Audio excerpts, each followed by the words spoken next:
Do you feel like sharing your feelings would be considered a primitive urge? Join me, who shall come and join me among the fate who dancing around, all around, in the fairy ring, sing under tree, under tree.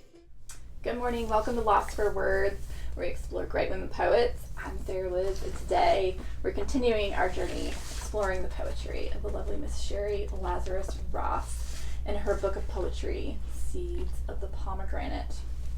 These seeds of the pomegranate are related to the story of Persephone, the woman in Greek mythology that ends up spending 6 months of her life every year in the underworld with Hades because she ate from the fruit of the dead, and then 6 months with her mother Demeter because her mother came and rescued her.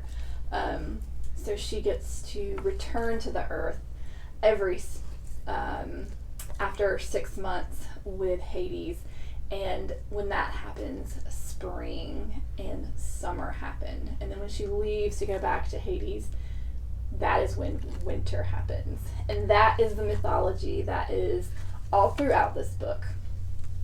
So when you are reading each of the poems in this book, if you look, it's possible to see little hints of that mythology inside these poems. Today we're going to be exploring a poem. It's called Primitive. It's on page 46, and it's really, really good. I'm really excited. So we're just going to go ahead and jump straight into it so we can go ahead and talk about it. Okay. This is what it says. This is how it is to put your tongue in the blood of feelings. The spider in her web, the sparrow in her nest, the fish beneath the ice, the words between your heart and mouth before they're spoken. This is how it is to put your tongue in the blood of feelings. The spider waits, the sparrow waits, the fish wait, but eventually the spell is broken. This is how it is to put your tongue in the blood of feelings. The spider feeds, the sparrow leaves, the fish spawn. So speak the words that must be spoken. As a poet, I really love this poem because it has this theme of running through the poem of feelings connected to words that must be spoken. And so it already sort of, for me, it already has a hook for me that grabs me, and it makes me want to dig through it and see what kind of meaning this poem might have. But this poem, it is titled Primitive. And I feel like when I first read that word, I read it and I'm like, okay, primitive. And then I feel like for me, when I read the word, I sort of skipped over it and then went straight into the poem, and I sort of almost forgot about the word. But after looking at it for a little while, I realized that's a really important part of this poem. So I was trying to think of what primitive means to me. When I think of primitive, right off the top of my head, the first thing I think of are primitive campsites. My family, I feel like we used to camp quite a bit, and we would always try to choose campsites that had a bathroom, or at least a thing, like a pump for water, and maybe a little bit of electricity, so that you could make coffee or, things like that. But they have campsites that are primitive campsites, and they have no electricity, no bathroom. And so when you imagine them, you imagine living with the bare basic necessities. You imagine using the bathroom in the woods, if you need to wash your hands, you're probably going to have to find a river, or have brought, some wipes with you. But it's very basic living, without all the modern stuff that we've come to rely on, the comforts that we enjoy that make life easier. It's like stripping us down to living off the land kind of feel. And then the other thing I think of when I think of primitive is I think of primitive Baptist. I don't know if it's just because I live in the South, but it makes me think of like, primitive Baptists. When I think of them, they're Baptists. There's lots of different kinds of Baptist churches, but I think of the least modern Baptist church, like one where they're very strict about, women wearing dresses, no makeup, that they don't use like electric music, that they probably use like an old piano, that it's not modernized, that they're not trying to keep up with our culture or the world. They're like something very basic with everything that they're old-fashioned, I guess. But when I looked this word up, some of the different stuff I found was like, primitive has also had like negative meanings in history, like where people have used it to describe people groups or tribes or things. They're like, oh, they're very primitive, like they're very backwards because they haven't kept up with modern times. When you look it up, one of the first meanings that you find is that it relates to the earliest, simplest ways of a civilization living, like before written language. And I also noticed that this word is connected with artist, which I think is really fascinating. Like a primitive artist, like I've never heard this used before, so this was kind of weird to me. But a primitive artist is one that is like self-taught and is known for their directness and their naivety? Am I saying that right? Being naive.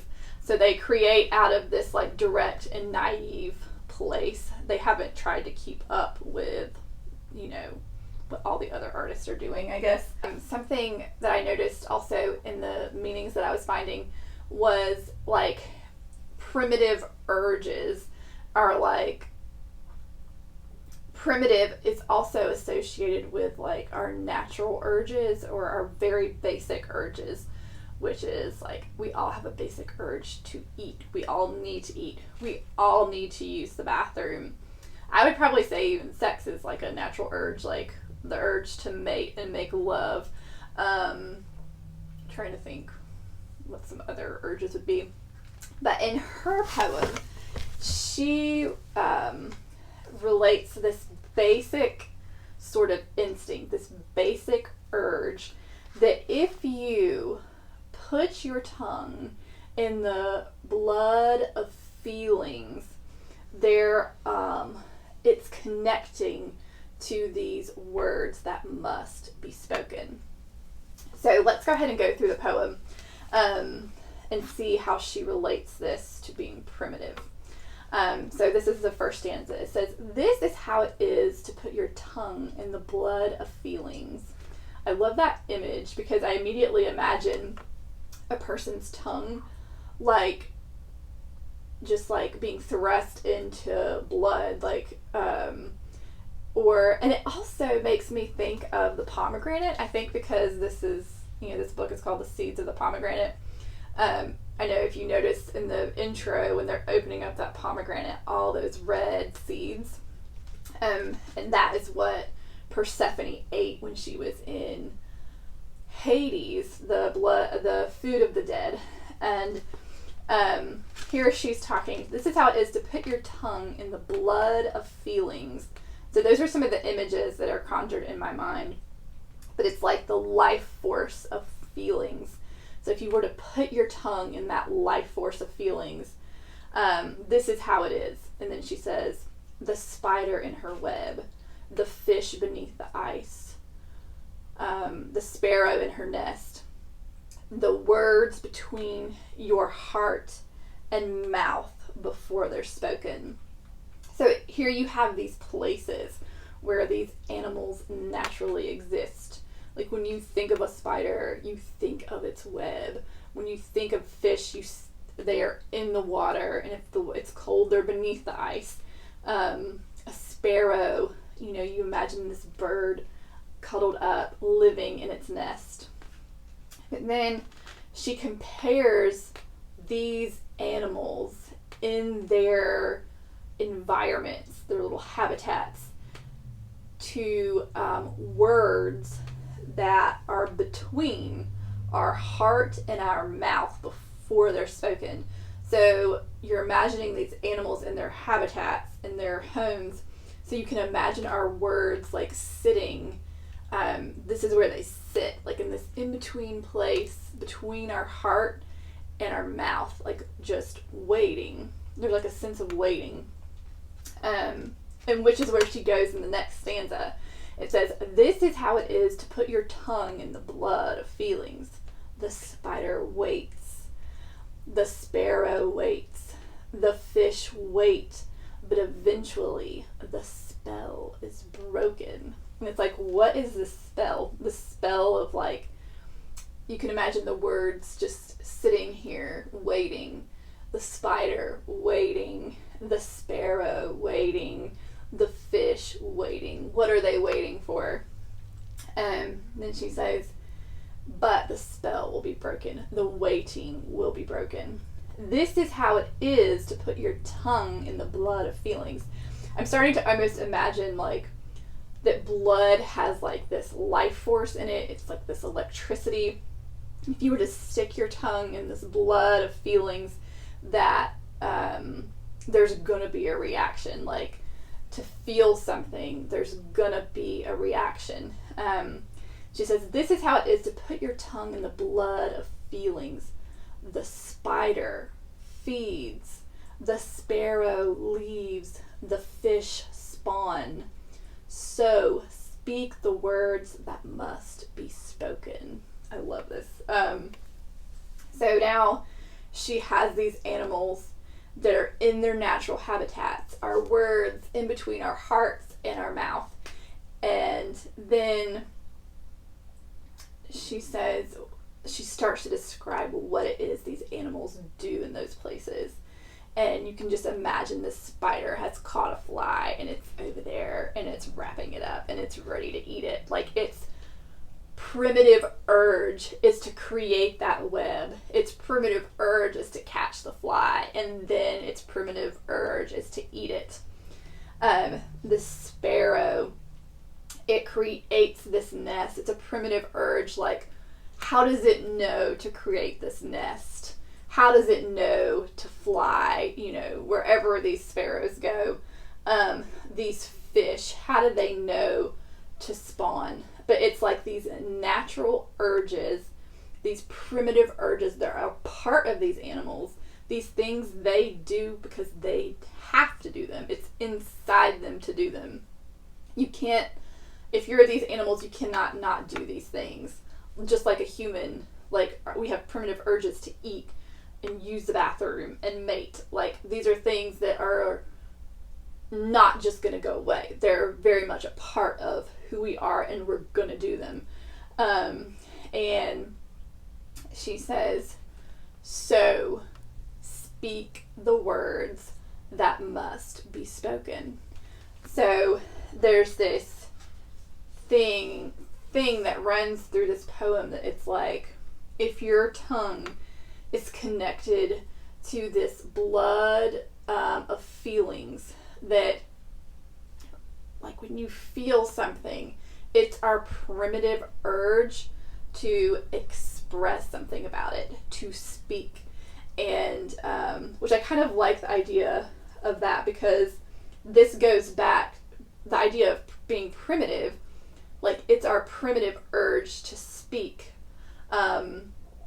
which is, if you think of a primitive society, that's before they have written language, what they had to communicate was spoken. And so you just imagine, she's a poet, and so I imagine her, and, like, her experiencing some kind of intensity of feeling, and that feeling, then it can't sit right here, it has to come out. It's her primitive urge to speak. And